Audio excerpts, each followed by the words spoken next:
All right. Thank you. And thank you, everyone, for coming. It's amazing how many people just joined today. So if you've only just joined and only just got your link, we're very happy to have you. So it's been an interesting 24 hours for us. I particularly want to thank Cedar for joining us despite her difficulties in getting this far, but you're there, Cedar. Cedar doesn't have a camera, so we've got a photo of Cedar as our holding slide, but she does have audio and we are recording the session as well. So there will be a recording of this whole event sent to everybody. It's very pleasing to have Cedar joined by so many people from across the country. And one of the reasons that we have continued to present this lecture on Zoom is simply because we can give accessibility to so many. And that's important, I think, for this particular lecture. Now, may I begin by acknowledging the traditional custodians of the unceded lands on which we are meeting today, and that is really from Queensland right down to Tasmania and across to South Australia, where Cedar is beaming in from. So that is important. I pay my respects to their elders, past, present and emerging, and to the First Nations people who are with us today. Now, I always start by giving a little introduction to William Montgomery himself. This William Montgomery lecture was added to the Glass Ink annual calendar in 2020, so this is our 6th year. The aim was to draw attention to Australia's rich heritage of glass in architecture as one way to bring new awareness and knowledge of glass to a wider audience, to encourage scholarship around it, and to recognise the need for its conservation into the future. I'm pleased to note several of our alumni who are with us tonight. Dr. Andrew Montana, Montgomery Lecturer 2021, Dr. Beverly Sherry, 2022, and Dr. Susan Kellett, our lecturer last year. Great to have you with us tonight. This annual lecture was deliberately named after William Montgomery, who's hardly a household name, even within the stained glass fraternity. His influence on Australian glass was profound, from almost the time of his arrival in Melbourne late in 1886. He was already a master of his art and craft. His 7-year apprenticeship in Newcastle upon Tyne in England's north culminated in the award of a National Arts Scholarship to attend South Kensington School of Art, which of course now is the Royal College, in London, one of only 3 recipients in that particular year. This led to 3 years after his course, and possibly during his course, working with the leading ecclesiastical stained glass firm Clayton and Bell in London, before he headed to Munich, where he was employed by Franz Meyer and Co. to teach the English style of glass painting to his Bavarian colleagues. In Australia, he was responsible for more than 2,000 installations, from small domestic works to entire cycles of stained glass for churches of all denominations. To give some idea of the diversity and scale of his work, a suite of 1880s windows, one of his first commissions for St Michael's Catholic Cathedral, Wagga Wagga, of course it wasn't a cathedral then, and St Augustine's in Yass, both in New South Wales, of course, grand entrances for many of marvellous Melbourne's mansions, domestic scale windows for Archbishop Daniel Mannix's private chapel at Raheen, a cycle of First World War memorials in the Chapel of All Saints Geelong Grammar School in Victoria, just to name a few very diverse commissions. Montgomery was Melbourne's leading stained glass artist for 40 years. From 1887 until his death in 1927, when he was working on two major commissions, the Great South Window at Melbourne University's Wilson Hall and a new Warriors Chapel at Bathurst Cathedral, both of which had to be completed by others. Throughout those 40 years, William Montgomery was heavily involved in the wider art and cultural life of Melbourne. Firstly, as a founding member of the Victorian Artists Society, which few people realise because he wasn't a flamboyant person at the front. He was very much involved and he was a guarantor for their new building in East Melbourne. And he was a long-term councillor and he was president during the difficult years of the First World War. And later, he served as a trustee of the National Gallery of Victoria for the last 10 years of his life. Each year, Glass Inc. offers this lecture as close to the anniversary of his birth date on the 8th of November as possible. It's a small tribute to his significant contributions to Australia's cultural heritage generally and to our extraordinary stained glass heritage. So we stand on the shoulders of giants, one of whom, of course, is speaking to us tonight. It's now my pleasure to introduce Cedar Prest. My usual practice is to give a short biographical sketch of our presenter, but in this case I'd ruin the entire presentation by doing that. So I'll instead just give you a little bit about Cedar that I know she'll not be speaking about tonight. Cedar completed her BA at the University of Melbourne, achieving honours in medieval history, and then she completed a Diploma of Education.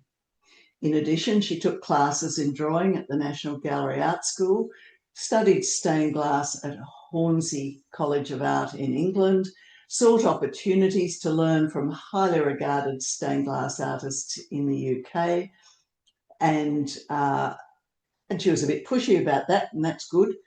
And post-Second World War, German glass artists on a trip there in 1973. And she was awarded a Churchill Scholarship in 2002-03. And as an aside, she's a labyrinth specialist.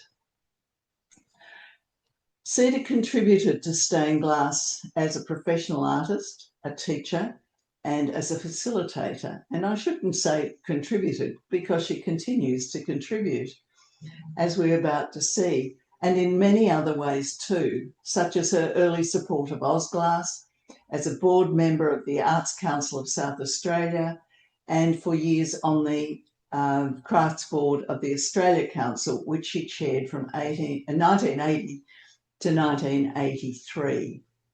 For all this and more, Cedar was appointed as a member of the Order of Australia, AM, in the Australia Day Honours List for 1987. Her citation reads in part, "For service to the art of stained glass and to the community, particularly youth." We're going to hear quite a bit about some of those things that she did next. She follows, though, in the wake of William Montgomery, who in 1921 received the equivalent honour under the old British honours system, the Order of the British Empire, one of the first stained glass artists to receive such an honour. More recently, Cedar has supported Glass Inc., and we're extremely honoured to have added some of her books to the growing Glass Inc. library, as well as her donation of glass, paints and other essential things, and a wealth of archival material that will prove to be invaluable for future researchers. Before Cedar starts her presentation, I'd just like to point out, if you'd like to ask a question, would you put it in the chat facility? If you are relatively quick at typing, or you can ask a question at the end by raising a hand, which is in those little reactions down at the bottom of your screen. Please welcome Cedar Prest, and I hand it over to you, Cedar.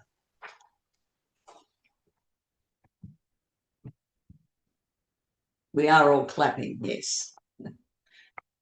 Thank you, Bronwyn, for the introduction, and thank you, everybody, for joining this Zoom meeting. It's wonderful, even though I can't see your faces.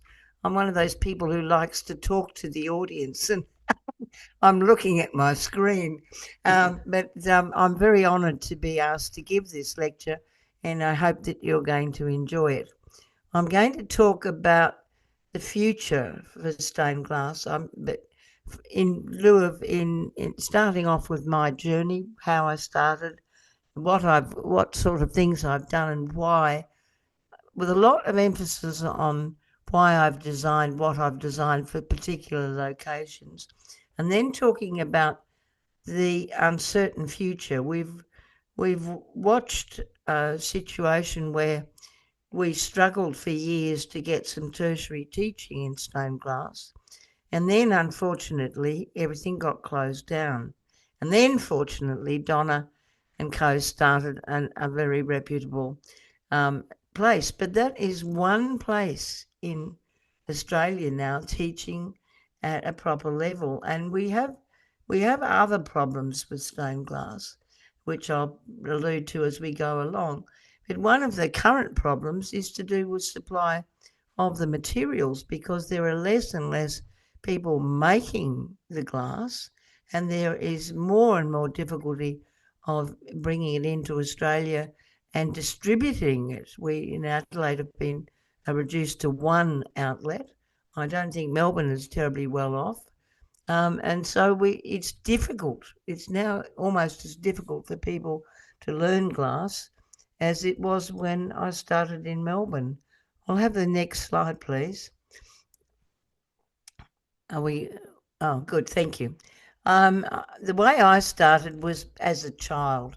There's something absolutely wonderful about coloured light on the floor caused by the sunlight coming through stained glass windows. Next. One of the interesting things was, in my case, when I was 21, I was given a lot of glass objects as 21-year, birthday presents, and they were bottles and jars and jugs. And I put 2 shelves in my bedroom window and put these 3-dimensional objects on there, and the light effects were quite wonderful and quite surprising.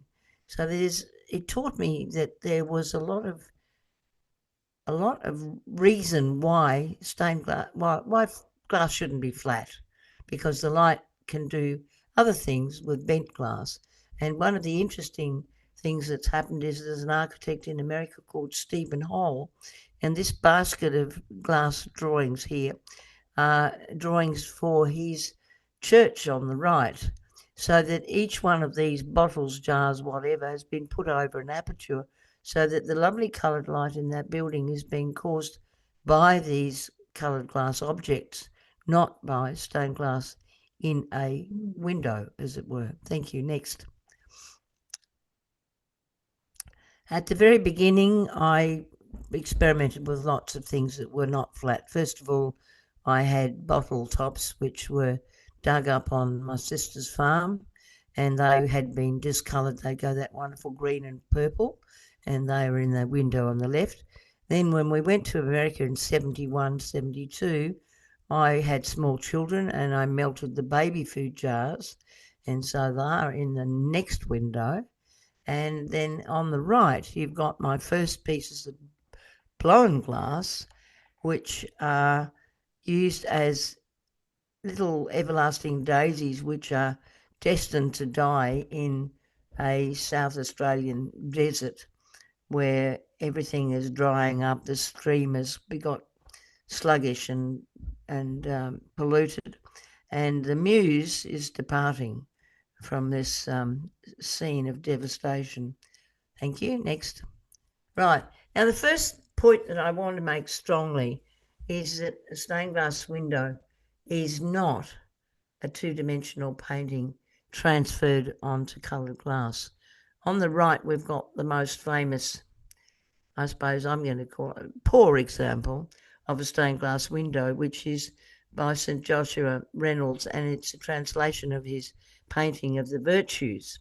And it is strictly a painting in glass enamels on glass, and you can see there is no relationship between the shapes of the figures and the lead, and there is no light, no natural light able to come through this opaque covering of glass which is there. So the whole magic of light coming in can't happen. On the extreme left are other examples of windows where there is a lot of heavy painting and an image, a picture, has just been transferred. Thank you. Next. So when I talk about stained glass and when I do it myself, the first thing that's most important is the window frame or the opening. So you must go to the place and you must go inside and look and see what exactly the window, what the light is, what the situation of the window is. Is it facing north, south, or east and west? And when is it getting the best, if any, sunlight?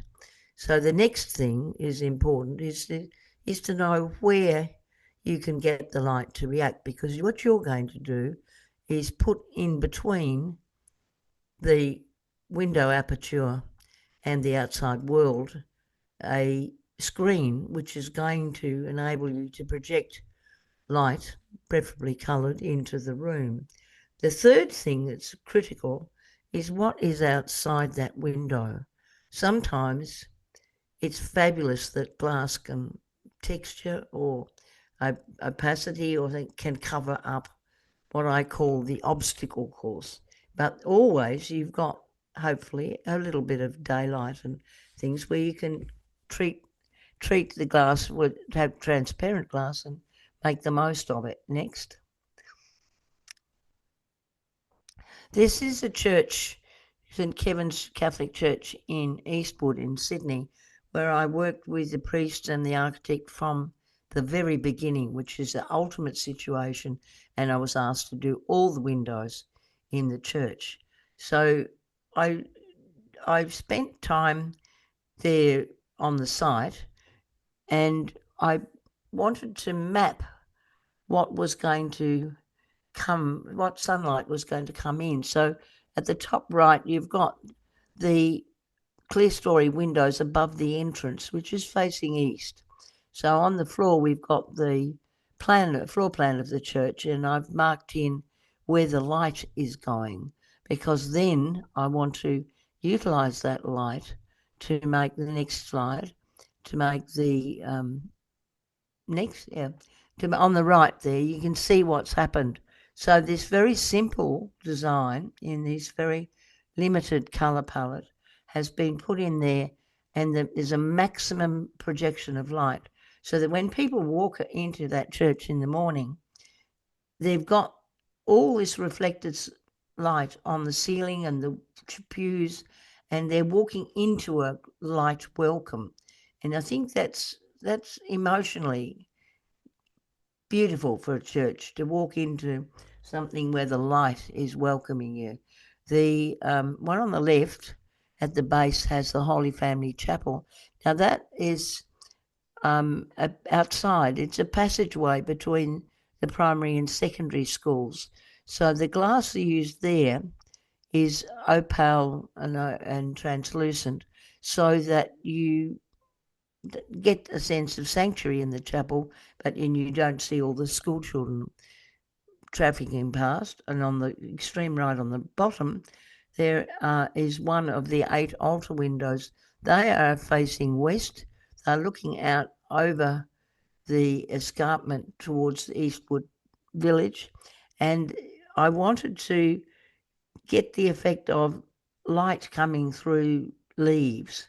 And so this was one of the early pieces where I melted spectrum glass onto spectrum, and I attempted to have as little lead as I could so that I could get this floaty moving effect with the glass. The next.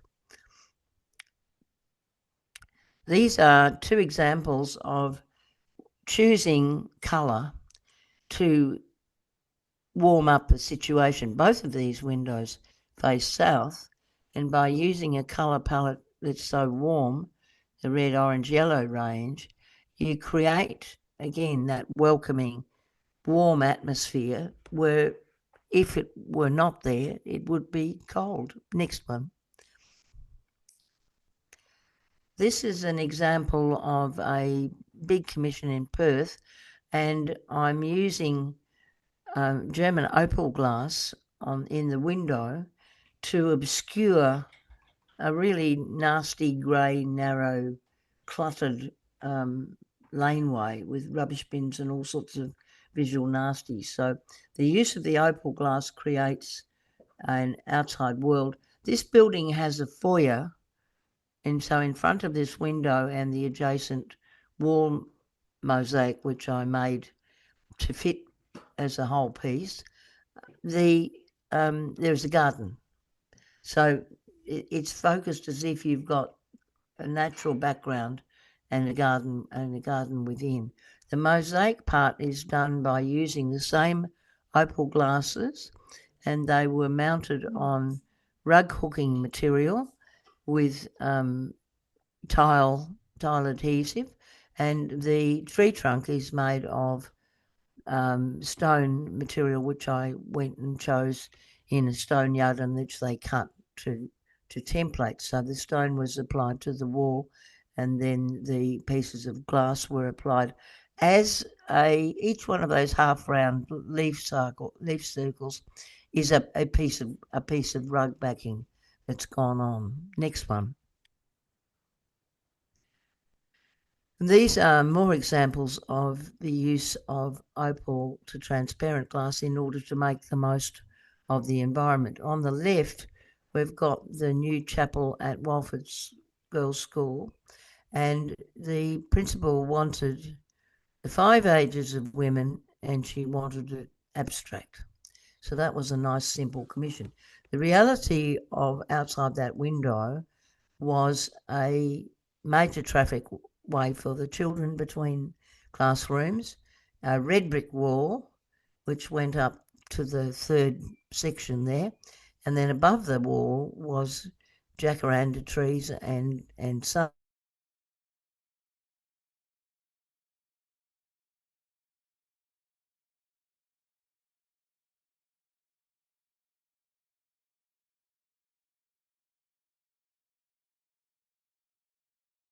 On the right is birth, the second one is childhood, the third one in the middle is making choices in your life, both at school and the directions you're going to go, and marriage and career. The next one is weaving the threads of your life together, and you've got all the school swimming teams going hell for leather there. And on the left, we've got old age, hopefully life coming full circle. On the right, we've got the multi-faith chapel at Flinders Medical Centre.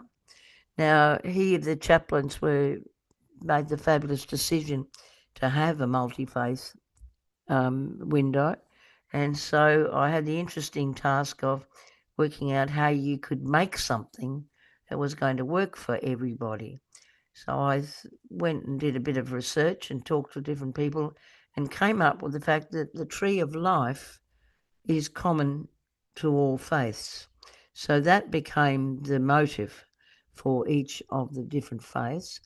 The window itself is like a border of the whole window in the chapel, because outside were lovely sapling gums, and you're trying to create a place where people go in there and feel they can get a breath of fresh air, a piece of peace and quiet under stressful conditions that happen in hospitals. And so I've made the border using the opal glasses to block out the concrete sides and the balcony, and then left the gum trees there. So the tree of life as a motive goes into real trees, living trees, and the other. Next one. These are a variety of church windows. On the left is a very early one that was made for a baptistry in Somerton Park in Adelaide, and it's at the bottom got a sea of life with lots of single-celled creatures in it. It's got a flame coming for the symbol of confirmation, and a living of I am the vine, you are the branches motive in the middle, with a kind of crucifixion figure as a grapevine. In the middle is one of a pair of new windows which are put into an extension of a Victorian church in Kensington, and the symbol chosen here was the phoenix as a revitalizing, rebirthing symbol. And on the right, we've got St. David's in Burnside. Now, here is an example of me relating to architecture. This is a very lovely 50s building, which some people were quite rude about, but I thought it was fabulous. It was a bit like a ship, and the glazing pattern is obvious above there. There's a window within a window. So when I was asked to make a window, I kept that framing, and this was a window in memory of a glazier who taught me a lot about practical glazing, and he was a wonderful man, but he was a simple man. So this is a simple hymn of praise, and the words are sandblasted onto those little white sort of keynote things floating along there. When I was subsequently asked to do the second group of windows, it was for a more complicated person, and I chose to use the theme of Bach's contrapuntal art of fugue, and so there was that kind of symbolism happening, and then a double symbolism coming back as curly lines over the top of it. Next one. This is an example of an inner city church, which is a mission to youth who are having all kinds of drug, early pregnancy, everything, poverty problems. And the church provided a centre, kind of home for them.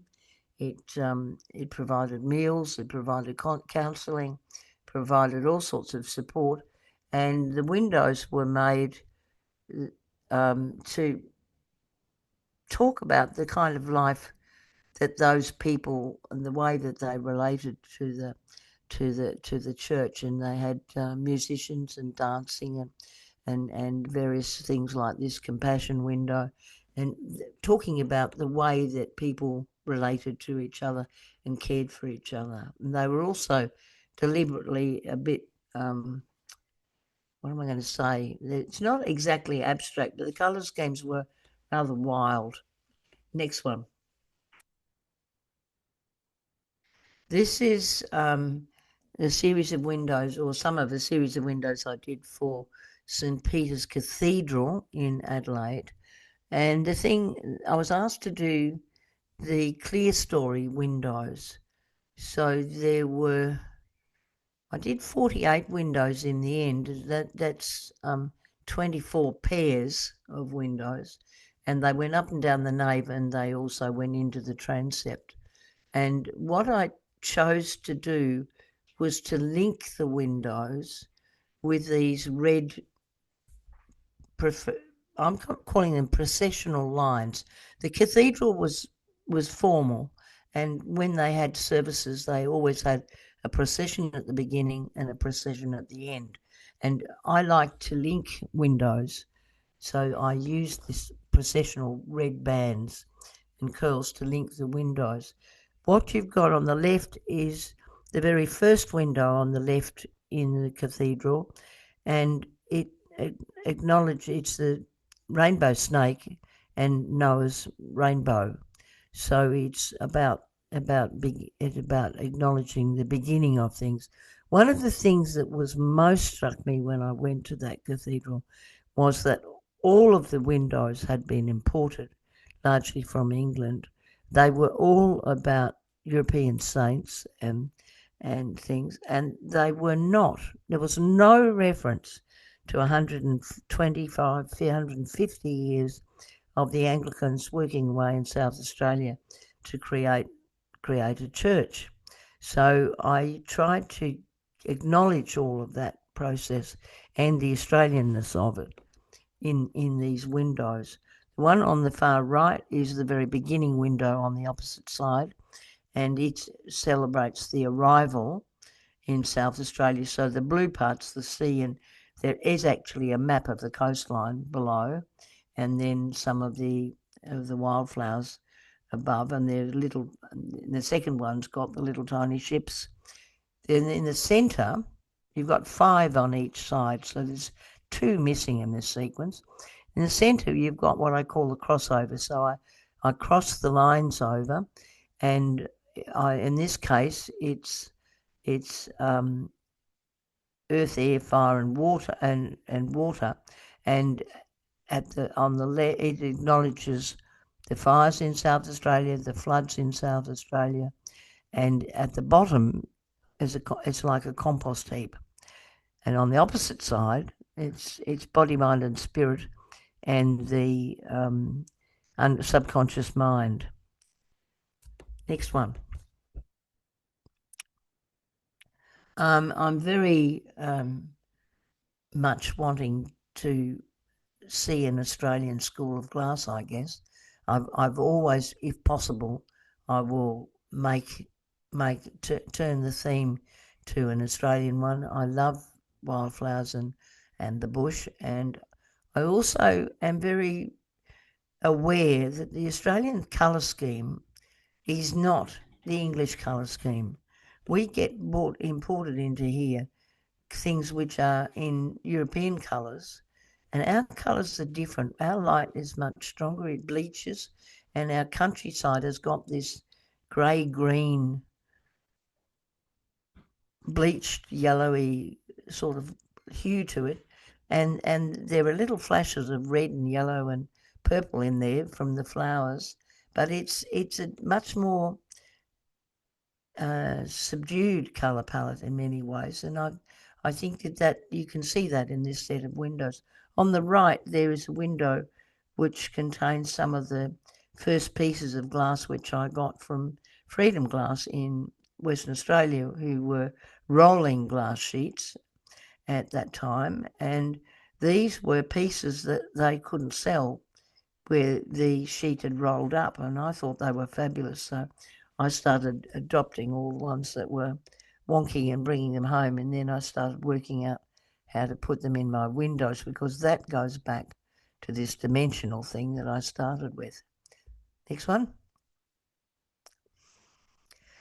This is the Sydney International Airport arrivals for you. It's in the new section on the far right, and it divides the customs section from the arrivals hall where people wait to greet people. It was commissioned and quite tightly controlled, and the subject was the East Coast in Sydney, and the window was unfortunately dragged forward under the skylight, which made all kinds of problems with splitting light. But every single piece of glass in that window has been made by me with the guys at Freedom Glass, and so that not one single piece of glass in that window is imported. I thought it's very important, if this is the gateway to Australia, it needs to be Australian. And the base of it is Sydney sandstone face blocks, which I got from the quarry and then sort of carved and messed around with to make it like the foreshore of a lot of Sydney Harbour. Next. Now, in 1975, I was given a grant from the Australia Council, one of the earliest grants, to go and look at the work of contemporary German architectural glass designers. And it was a turning point for me to go there and to meet these artists who I had been introduced to through Robert Sauer's book, The Lost Art. And I went, and for 8 weeks I toured around, met them and saw their work, and came back to Australia having purchased a lot of glass from the German manufacturers. And this was my major introduction to opal and translucent glasses, and the kind of love affair I've had with this material ever since. It's not in the English palette, and the American palette for opal is much flatter and often multicoloured. So each country, in a sense, has its own type of glass, and this one I fell in love with. Now, I was asked by an architect to make a theatre window at this new community centre. The area is a migrant intake area. It's an area with lots and lots of public housing and lots of separated families, quite a lot of violence, quite a lot of poverty. And I said to the architect, I said, I really don't know that it's a good idea to make a theatre window here. These people had a greyhound racing track before they got a community centre. And I said, I think they'll throw bricks through it. So I said, why don't we look at doing all the windows that are high up, looking just out onto the roof? And why don't we invite the people to make the windows with us? So the South Australian funding body, arts body, was most unsure about the idea of a community project, and they insisted I designed the one set of windows. So these library ones on the top left are the ones I designed, and we had an open day, and 125 people off the street, all ages, signed up for free classes in lead light, and with the the trade-off was then you would stay and work on the project. 80 people of those stayed, and they stayed for up to 14 months. And some of them went on teaching in their community and things ever since. They made 110 square metres, which is the same as the National Gallery of Victoria's ceiling, and it was made over 5 sites. And the Year 10 students at the bottom there were responsible, each one, for designing their own window and making those. So this is an example, a different example of teaching stained glass, that you're teaching people on the building site, you're teaching them in the situation where the windows will be, and you're deciding on the material as a group exercise. And because people are not just having 5 or 10 or 15 lessons, they are growing, they're getting confidence. By the time they came off that project, they could go home and cut a glass window and do things in a way that you can't do if you're just teaching WEA classes at night. Next one. That community project had babies, as it were. People saw their idea, and it was a great way to get big public art for little money, because the volunteers were making these windows and therefore they weren't too expensive. So I proceeded to be invited to the Whyalla Theatre, which is here. Whyalla was, people said, oh, you won't get people to do things there, but you had a public meeting and people turned up and they joined in, and we made a set of windows for the front of that foyer, which went from the open cut mine, which is not shown in this picture, to the actual activity in the mine at the bottom, to taking the ore across from the mine to the works, which are on the Whyalla Harbour, and the works are at the bottom. Now the windows go from deep blues and orangey reds to clear, and the reason for that is that foyer is not just the foyer for the theatre, it is an exhibition space. So travelling art exhibitions go in there. I didn't wish to stop the light, major amount of light going into that area. So that's why the choices. Next one.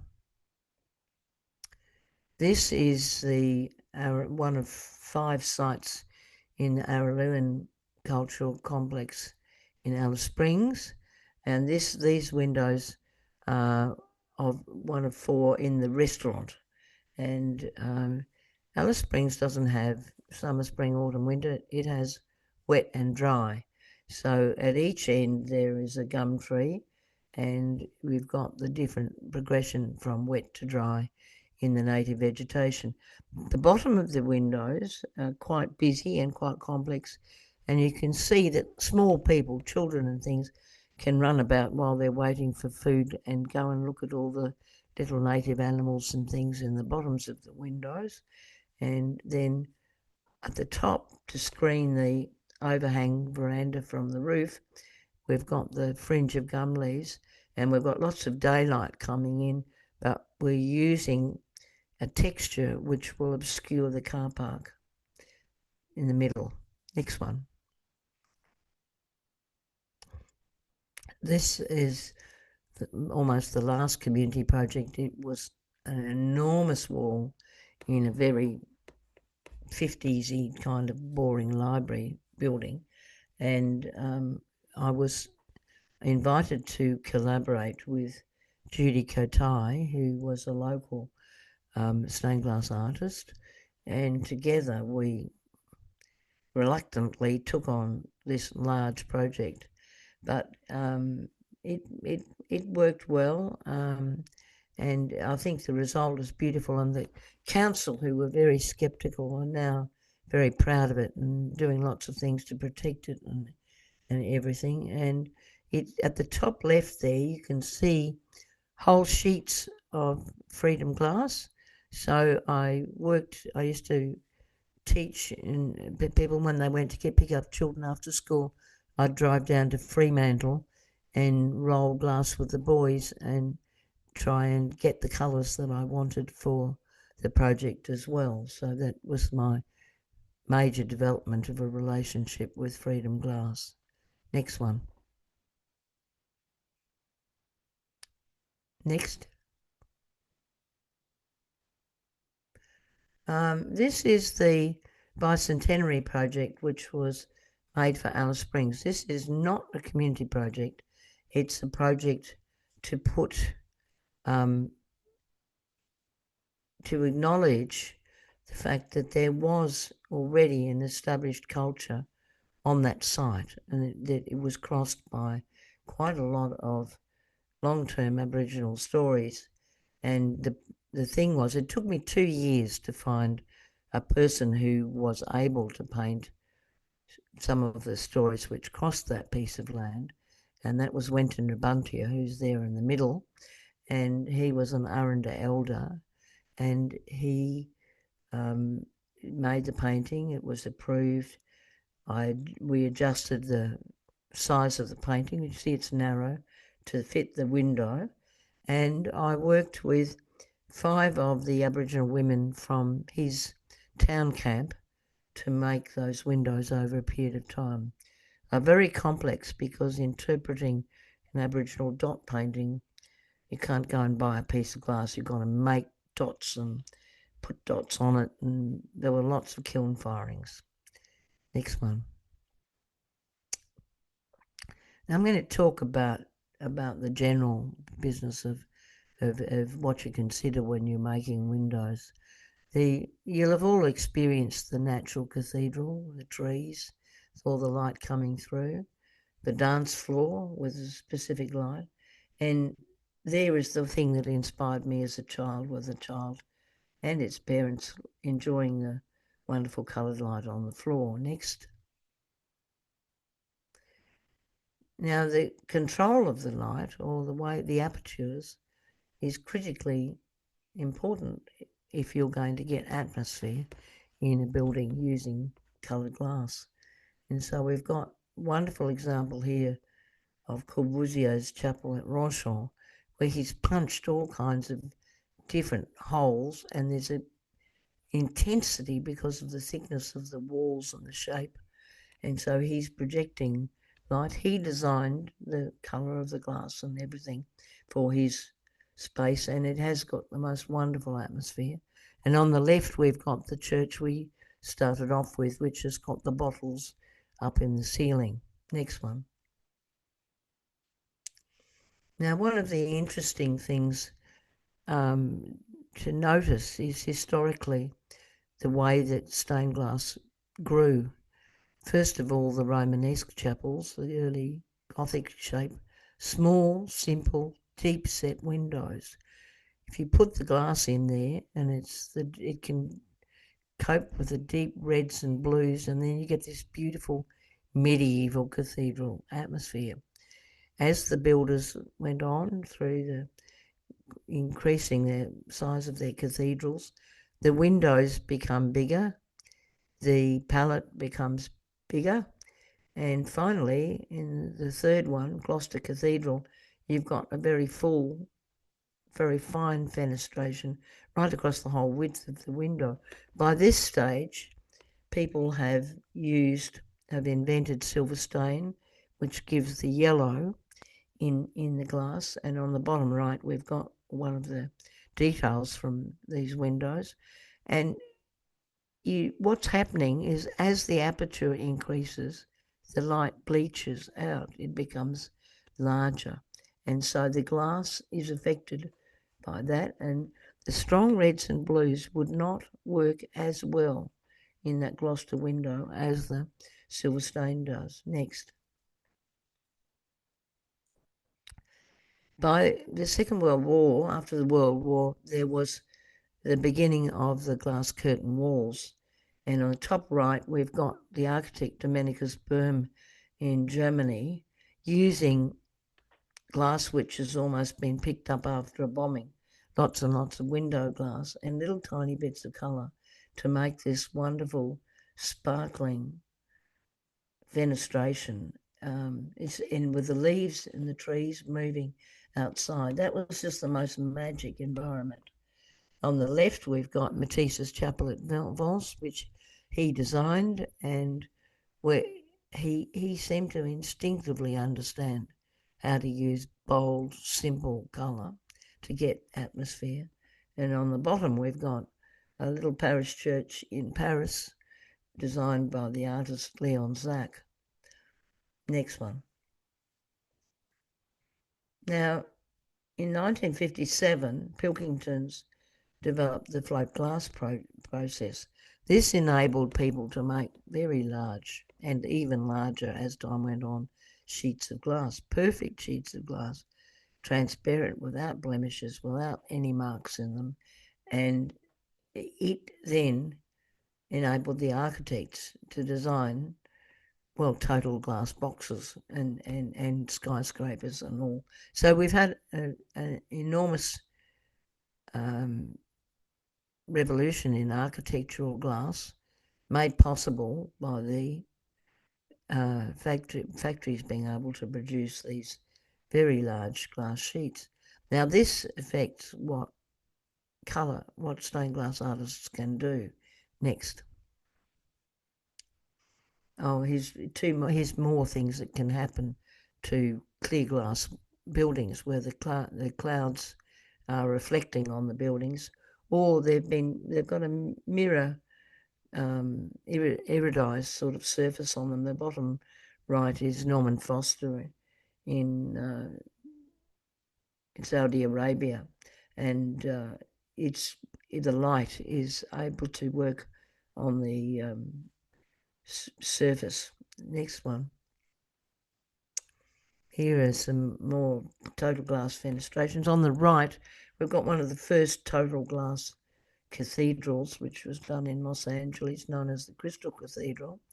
On the left, we've got what happened to quite a few London stations, where you've got lots and lots of plain glazing, and it's done conservatory style, like the glass conservatories And at the top, we've got the most simple of all, the Apple Cube in New York. Next. The other thing that happens with the large sheets of glass is that the outside can come in.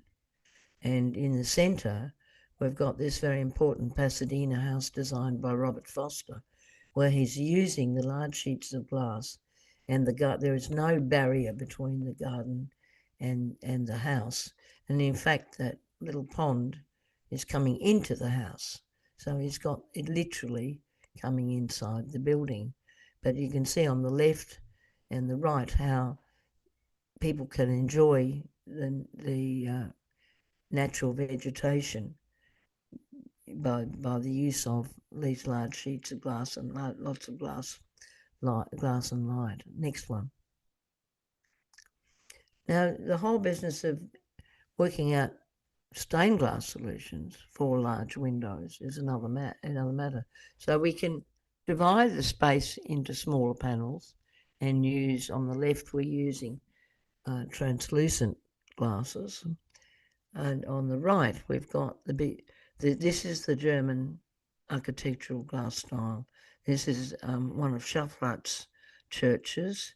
And you can see that their way of dealing with large glass surfaces or apertures is to divide it into 1 metre grid. And then the design is fitted into the grid. So that's been the German architectural solution to how do you get LED light into large windows. They get it in by dividing up the window into perfectly sensible, manageable units, and the architecture is not really impeded. It becomes like bricks in a wall. And the Schaffrath's solution here is almost monochrome, and the line work is very bold, and the general design looks simple. So there's a strength to this design, which is very important in terms of making it work. If you can mentally think about what would happen if you took the lead work out of a Victorian Gothic or medieval window and tried to put it in this very large space, you can see that you're ending up with a very complex mosaic, which is highly questionable whether it suits the building, suits the architecture. Next.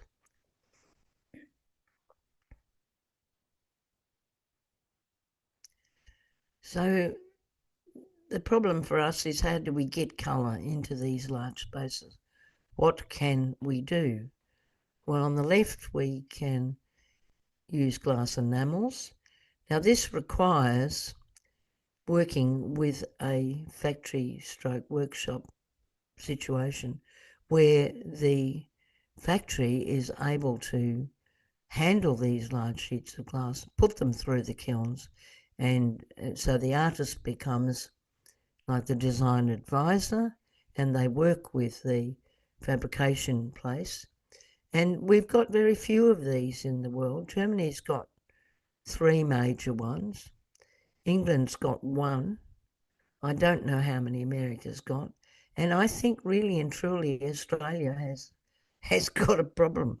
I don't think we haven't got in Adelaide any glass firm who is capable of putting large sheets of glass through. They haven't got the kiln. They haven't got the expertise. We haven't got the volume of work. So we've got a whole thing to think through.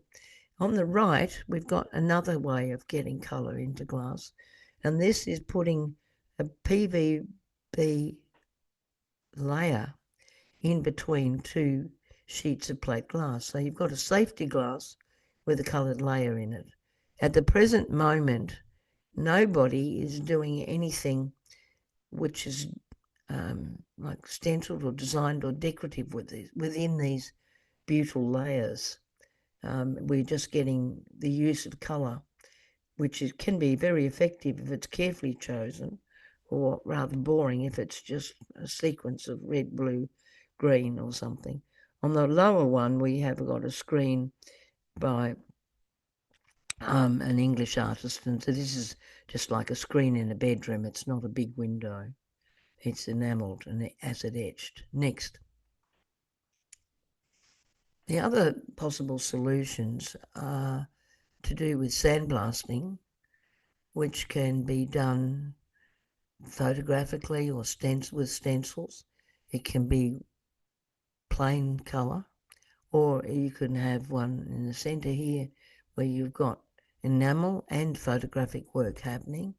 And on the right, we've got a photographic process run by a firm called DigiGlass. And this example is from a commercial building in Maroochydore. So this image of a rainforest has been transferred photographically onto the glass. Next one. I think one of the critical things for me is we need to keep colour happening. Even if we've got larger solutions, people need this colour to be happy. So I've got 2 happy kindergartens there and a boring airport bridge turned into something magic by the use of coloured glass. Next. These are more examples of the use of colour and in a contemporary way. And on the right, we've got this wonderful projection, not in Spain in windows, but they're not strictly contemporary. Next. So we're now come to the end of the talk, and I've tried to explain what is facing us as stained glass artists today. We've got a situation where really and truly lead light is not the most appropriate solution to large scale glass environments, and yet architecture has gone in that direction. It's what we want. We want lots of light, but we have to work out how to get the colour into there. So I'm happy to have questions. That's it. Thank you.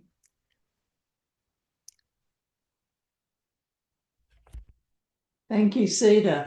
In the meantime, do we have any questions from anybody at all? Well, I'm just amazed at the body of work. Just how on earth does one woman do so much? Just wonderful. Congratulations, We've all got Cedar. friends. We've all got friends, and we have other people working with us. You can't do it by yourself.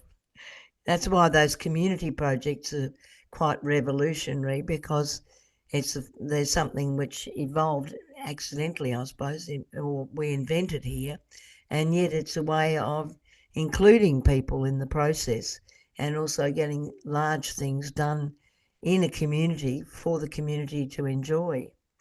So it is the power of a group of people can achieve an awful lot.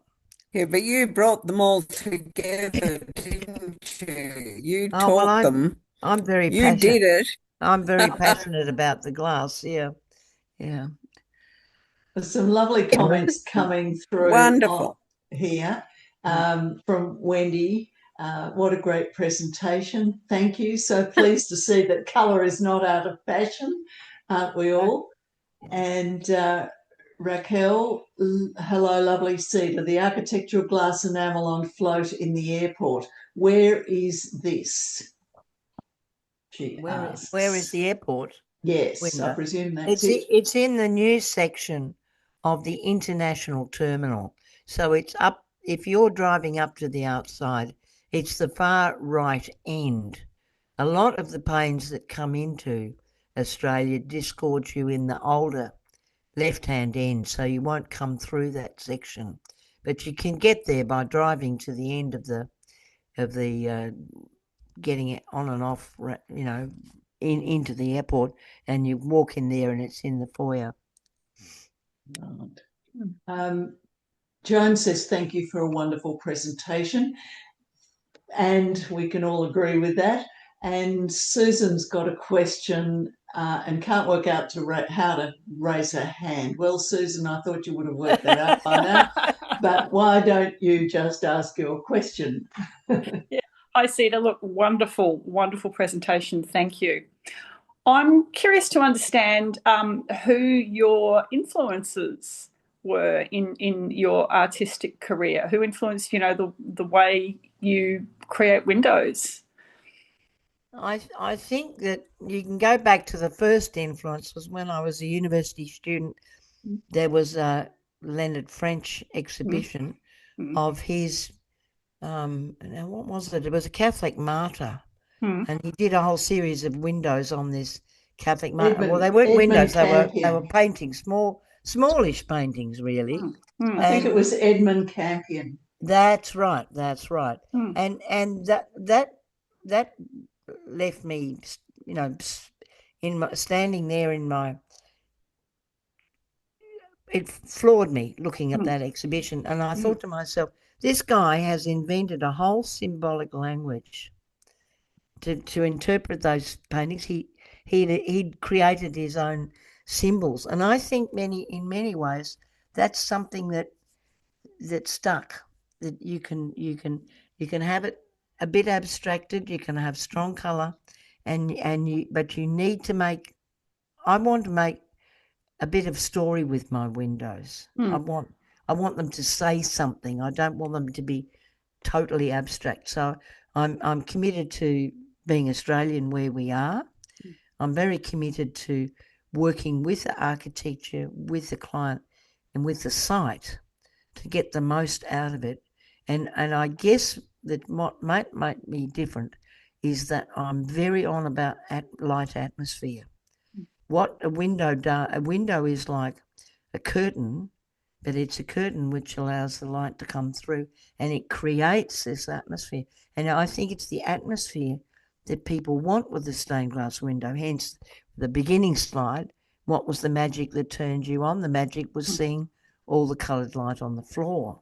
It wasn't what was in the window, it was the coloured light on the floor. So that's maybe where I'm a bit different, that in my designing, I'm trying to push for this atmosphere, an appropriate atmosphere. And what I care passionately about with modern buildings is they're all black, white and grey and plain. And we've lost it all. And we don't want to be in that kind of vacuous environment, I don't think. But lead light won't do it now. We've got to... And it's going to require us working with glass, like factories or workshops, and we haven't got one. We haven't got that here yet. We're going to have to. But the architects, we've got a problem with the architects too. I used to be invited to talk in the materials section to second-year glass architecture students, and now we're not invited. It's like we have been ruled out. Oh, she's a lead light artist. She's a flat glass artist. Yeah, we've been ruled out. We've been ruled out of even being considered. The architects haven't seen this material, like I showed tonight. They don't realise that it's what's possible. I don't really believe they all want black, white, and grey. I hope not. Oh no, I hope not either. It's a pretty sad world if that's the lens we look through. Yeah.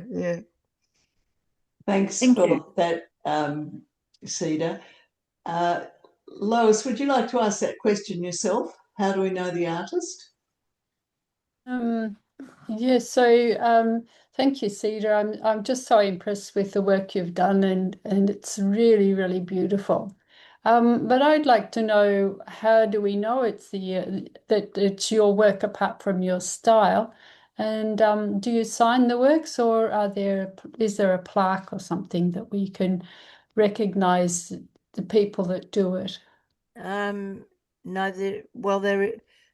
I insisted on plaques on the Aboriginal children's windows in Araluen, because each child was responsible for a design of a single piece, and I didn't want their names being lost. I didn't want that. But the answer to me is I I sign exhibition panels, but I only sign things if I'm really happy with them. And no church windows have ever been signed. That doesn't mean that I'm not happy with them. What there is in the end is there is a proper. I've got a full catalogue of everything I've ever made, so there is a thing which can be copied in the national libraries and whatever, so that there's the South Australian Art Gallery Library's got a copy of list of most of the work, but it is possible that I know many real estate agents sell houses when they say with cedar press windows, and there never were cedar press windows. Oh dear. Well, maybe in that case you should have signed them, Cedar, so that we can distinguish the ring-ins. Bronwyn, do you sign yours? I haven't got any to sign, Cedar. Right. Well, nobody. I mean, in England, some people put little motifs, a little like a little rebus, a little Japanese stampy thing, at the bottom of windows. But it's not been a tradition to sign church windows. I will have to disagree with you to some extent, because William Montgomery certainly signed his window. Right. Which makes the job of the art historian coming along years later much easier. I agree with you there. I do. Yeah. So I'm encouraging it. It doesn't have to be an advertising sign. It just has to be some way of letting us poor saps know who was here. Yeah. So there's something to look for, I think, when you see the windows and appreciate them so much. It is a lovely idea to recognize you, I guess. It's a very Renaissance idea, that's the thing, whereas the medieval idea was it was a guild that did these. It was an amalgam of people, a great community of artists. So that's where we kind of come from. I understand that. Leslie has a question. Leslie says, what an amazing collection, having worked on so many projects. Do you have a favourite? And thank you so much. You are a total treasure. We will all agree with that. I think one of my favourites is Eastwood, because Eastwood you were invited in from the very beginning. I walked around the site with the priest and the architects, and so one was involved with the whole evolution of the building, and all three of us were involved with talking out how it could be, and then I was able to make my own decisions without being interfered with. Sydney International Airport was a case of complete and utter bloody frustration with interference right to the last minute when they dragged the window out underneath the skyline. And it does make a difference to me if I can work with the client and get the design so that we're happy, and then the client is very free to come and look at the progress in the studio. But I don't really want people telling me how to change it when it's happening. And unfortunately for me, it hasn't happened very often. But the Sydney International was just stick to your picture, dear. Just stick to your picture. Well, I have to say one of my favourites is the Araluen glass centre. No, it's not the glass centre. The Araluen centre window done by Wenton. Well, Wenton with you. And could I ask a question, Cedar? Certainly. Could you give us a little bit more? You really skated over that one. It was such an important piece of work, that bicentenary work. Could you tell us just a little bit more of it? Well, yes, I certainly can. What was good or what's most important to me is that it was a way of acknowledging that there was a culture there before we built a cultural centre. And unfortunately, the words in both Aranda and English have been removed by subsequent theatre directors there. And that is really naughty, because when you look at the window, it is not immediately saying to you, it's saying this is an Aboriginal painting. It's not telling you what the stories are. And it's not saying the most important thing, that we are acknowledging the importance of the culture that already existed before we built the cultural centre. Now, in terms of the process, when I look back on it, if anyone ever manages to lob a brick through the bloody thing, it's going to be impossible almost to replace. I mean, I worked with a ceramic top-loading kiln. I was working with that glass which I had found in Sydney that was a reddy orange colour. It was a glass which can strike if it gets too hot, which is very quite normal in red yellow glasses. But it was not working on eggshells, and every layer, every piece of that glass, which has got the Aboriginal dots in it, the reddy brown ones, there were 3 stages of firing. The first stage was to paint the kiln shelf, and then to put the kiln shelf material into a cake icing thing, and to put the little dots all over. So you have to mark out this piece of glass, put the design where it's meant to be, and then that's the first firing, to get the dots in there. The next firing is to get the enamel, so there was yellow, and the red glass had to be turned into chips, and that had to be sent through on a third firing to adhere the little red dots to the top of the glass. So there were many nights spent going backwards and forwards to this old-fashioned kiln, which had no pyrometer. But in actual fact, I learnt to fire glass and paint glass in kilns with no pyrometer. I'm not happy with a pyrometer. I like to be able to look in the kiln and decide by the colour of the glass what's happening. Is that enough, Bronwyn? Oh, probably. No, it's not enough, but we will have to do, because there are a few more questions here and we will run out of time. Yeah. Janice says, thank you for this opportunity to learn about Cedar's work. I now realise that the whole nature of stained glass is much more than pretty patterns, to the actual nature of light and colour on the human side. Hooray, well done. You got it, Janice. Ban the bloody pattern books, please. And Alison Ingalls says, thank you for a fascinating lecture from our national treasure in stained glass. So we all say again, here.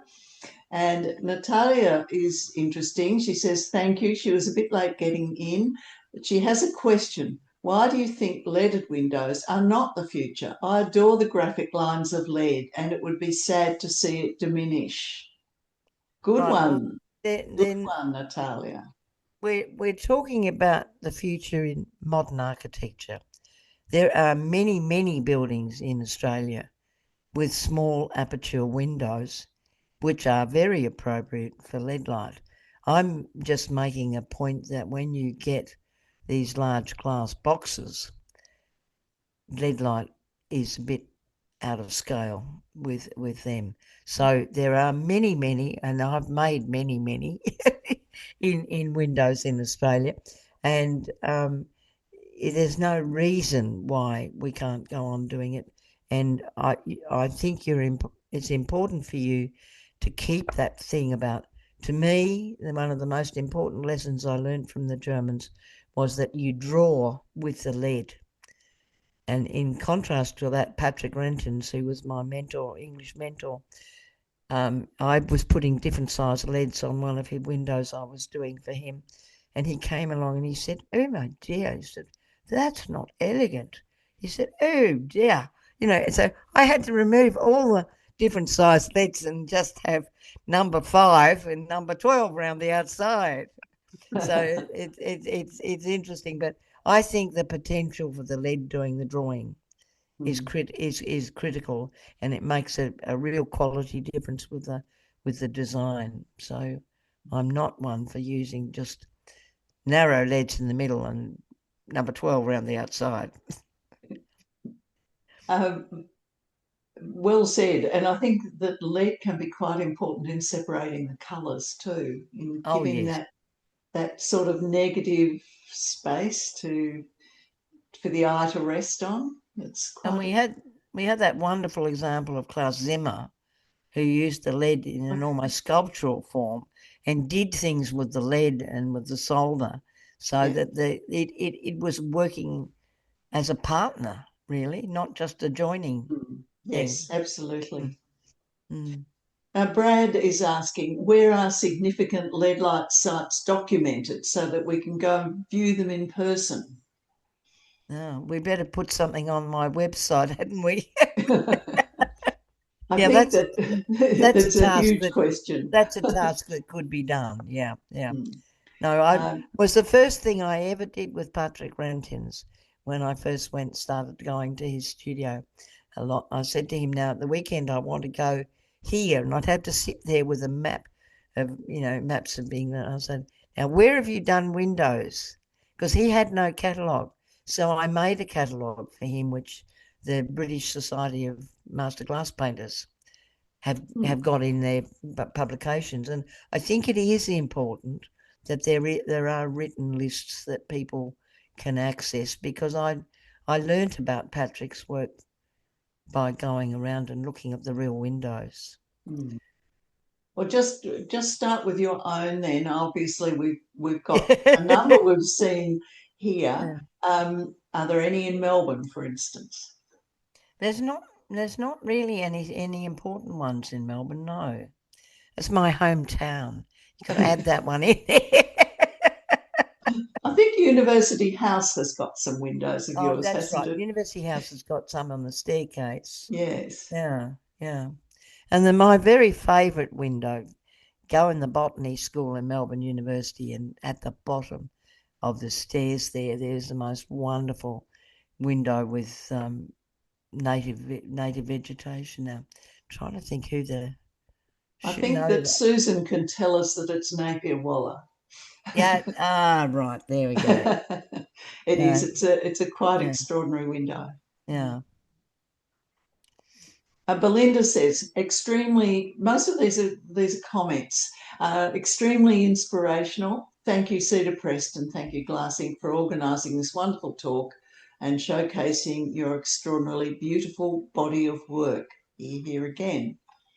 Tessa asks, are you still working, Cedar? You are an amazing talent and inspiration. I am indeed. I've had 4 people. It's been very flattering. I've had 4 private house commissions recently where people are return customers. In other words, they had windows in their houses. They've downsized. They've been in the new, smaller house for a while. They miss their windows. So they asked for a new window. And I think that's the nicest compliment you could have.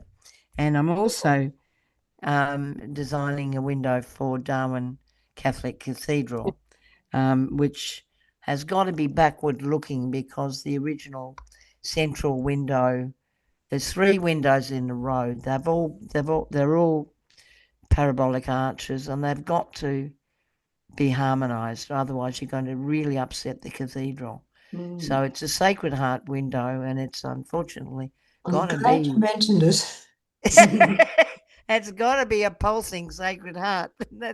That's about the most inventive I can get. But anyhow, it's nice to have a proper church window to do. I haven't done one for quite a while. And I've got one question, which may have to be almost our last one. Excellent work, Cedar, from Charlotte Ward. I was just curious, have you ever worked with antique glass made in by Australian glass blowers, or was it always supplied from overseas like today? There's never, to my knowledge, been any Australian makers of antique glass. The first Australian glass I ever got access to was working with Freedom, where we were rolling what were crushed windscreens, mixing up the colours. We still have some of those sheets to show the students. Yeah. we haven't used them, but one day we will, I suppose. But yes, quite small sheets Oh, of they're quite glass. small, yeah, and they weren't highly commercially successful. Funnily enough, I mean, people go into lead light shops and buy squares quite happily, but they didn't like buying cow props. Oval shaped Yeah, things that were yeah, much nicer. yeah. I hope I haven't missed anybody there. If I have, please shout now and ask away. Nobody's shouting. All right. Right. Maybe, Well, given we've that had we're quite getting a very long question close. time. We've had quite a long question time. We have indeed. So, Beverly Sherry, can I call on you, please? Yes, I'm very glad to do this. Cedar, I'm so sorry that I can't see you. Can you hear me, can you? I can certainly see you. Yeah, thank You you. can hear me. Can you see me? I can see you. Yeah. What do you know? Well, thank you very. Oh, look, your I just lecture, as we've seen by all the comments, inspirational, etc.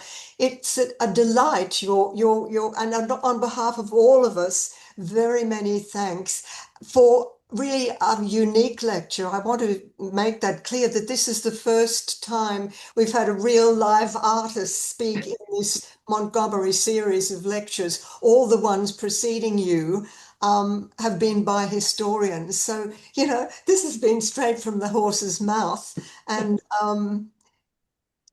so that as a practicing artist, you've opened our eyes to the mysteries of the medium, the different glasses, and not just your own windows, but great to see your reference to that chapel, but Matisse in Vence, and also the guy in Pasadena. Yes, so many, and all of the treatment of the much more recent glass walls. So all of these things are so technical, and much of it just, is beyond me. But I hope that there are some students watching this, and that students that are at the Polytechnic in Paran, you are studying the craft and art of stained glass, and so that this lecture would be very beneficial to them all.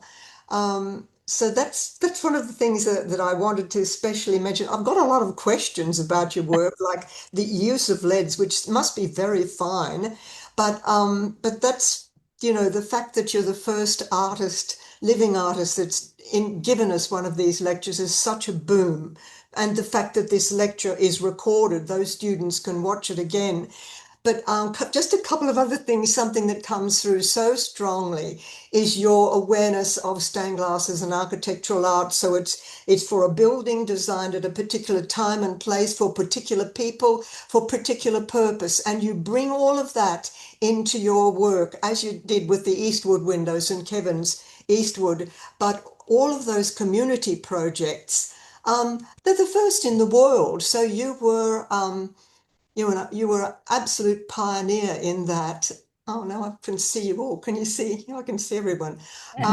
So yes, that's one of the. I've written about them in the book, in the chapter on public buildings and churches. A lot about your work there. But look, you've shown us tonight what they are, and the one that really stays in my mind is Araluen in Alice Springs, and those windows that you told me that the Aboriginal students you worked with wrote designs on the sand, on the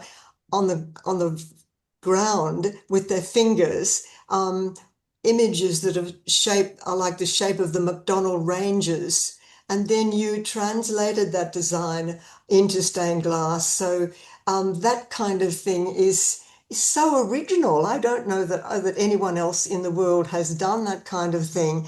So the community centres. I wanted to thank you also on behalf of William Montgomery, because you're following in his footsteps, certainly.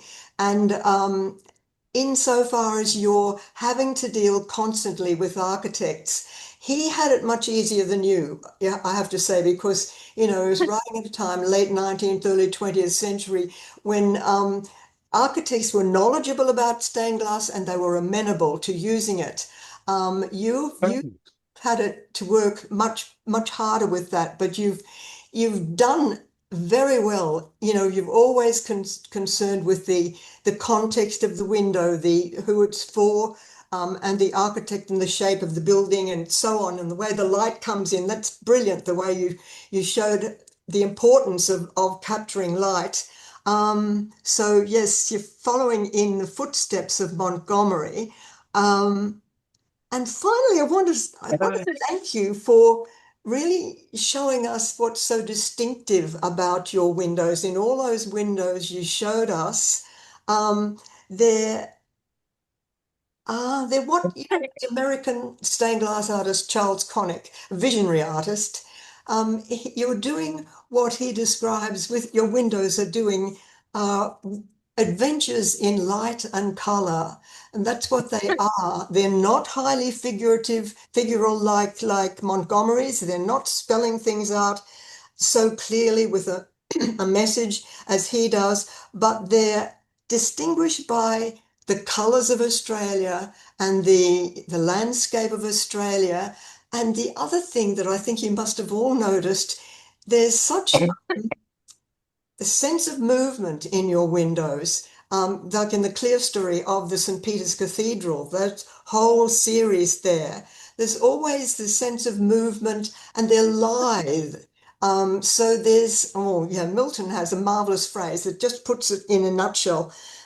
He talks about they're instinct with spirit, your windows. They're alive. And the one that really stays in my mind is that the baptistry window in St. Philip's Somerton Park, south of Adelaide, the Chaffey Memorial, you know, the Chaffey family that pioneered the irrigation in Victoria and South Australia, Renmark and Mildura. That's a wonderful window, and it's semi-abstract. You look at it and you can see it's about fire and water, yes, but the central image is a crucifix, and behind it is what I think of as a great gum tree. Now, other people looking at it will see something else because it's not a window that spells out anything directly. It's the water and fire is there, and you can relate that to what the work of the Chaffey family did. But it's one of the best examples I know of good symbolic art, as distinct from, say, allegory, which is A equals B and so on. This is working by suggestion through colour and light. So, thanks so much, Cedar. I could say heaps more, but that's enough, I think. There were lots of questions I wanted to ask you. Thank you, Beverly. That's I think beautifully done. Yes. Thank you. Now, before everyone shoots through to grab that glass of wine, which you must all be gasping for if you haven't been turning off and going and sneaking one, may I just add a couple of things on behalf of Glass Inc. Firstly, thank you, everybody, for attending this evening and making this such a great success once again. Glass Inc. is very keen to increase its audience, so please tell people about it. We're very happy also to welcome you whenever we can. Oh, love the hearts, Maria. That's beautiful. We have got several events coming up. If you're around, we'd love to see you. We're going to celebrate Glass Inc.'s 10th anniversary this year, which we can't quite believe ourselves, but we're going to have a grand afternoon at Melbourne Polytechnic, all sorts of things planned. And there will be a few surprises as well as a recap of all the things we've done. The interesting thing is that I won't have white hair when we go back to those 10-year-old photos. However, I'm sure I can cope with that. It promises to be such a lovely afternoon, and we'd love to have anybody there. Unlike this event, though, I'm afraid it's not free, but it's very little. I'd love you to go to the website and have a look at what's planned if you can, and get involved. We've also got two great exhibitions in our High Street Paran Australian Centre for Glass Design at the moment. The Christmas show is on, and in December we've got the diploma show. So call by there and have a look. There'll be some great gifts available for Christmas. And now I really must, close this down. On behalf of Glass Inc., I'd really like to thank the team that got this together. As well as having all you here, we have been wrangling this Zoomy thing between us, and I want to thank the team in Melbourne, that is Donna, Maria and Michael, and the team in Adelaide. Karen, we couldn't have done it without you, and Cedar's lovely granddaughter Isabel, as well as our national treasure, as several people have said tonight, Cedar Prest. Thank you so much. Hope to see you again soon, everybody. Thank you.